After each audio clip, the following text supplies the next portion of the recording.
जीवात्मा या चिदाभास। चिदाभास केवल एक अंश को कहते हैं, चेतन दूसरे अंश को कहते हैं। जीव दोनों को मिले हुए को कहते हैं। यदि स्पष्ट हो जाए कि ये चिदाभास है और ये चेतन, तो स्पष्ट होने पर चिदाभास चेतन समझे जाते हैं। चिदाभास अध्यस्त चेतन का मतलब है कि चेतन भी है, चिदाभास भी है। दोनों को मिला हुआ समझना, अलग अलग न समझना, इसका नाम जीव है। जैसे हम रिफ्लेक्शन को रिफ्लेक्शन, सूर्य को सूर्य समझे तो उसको रिफ्लेक्शन कहेंगे, इसको सूर्य कहेंगे। यदि ये विवेक ना हो तो सूर्य और चिदाभास मिले हुए हम ये नहीं कहेंगे कि ये चिदाभास है, ये सूर्य है। उस मिले जुले के मैंपन का नाम जीव है, जिसमें वो स्पष्ट ना हो कि ये चिदाभास है, ये चेतन है, ये आभास है, ये साक्षी है।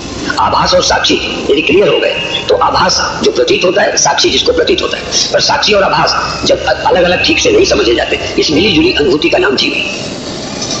ज्ञान के बाद जीव संज्ञा नहीं रहती, या तो आभास है और चैतन्य है, आत्मा है और आभास है, तीसरा कोई नहीं है। इसी तरह जैसे अपन कभी कभी बोलते हैं कि चावल के ऊपर वाले हिस्से को निकाल दो, तो ऊपर वाले हिस्से को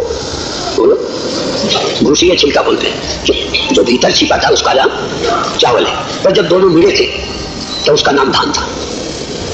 जब दोनों मिले हुए थे तब उसका नाम धान था। अब कोई पूछे छिलका किसको कहते हैं, धान किसको कहते हैं, तो मैं कहूंगा जब छिलका चावल मिले होते हैं उसका नाम धान है।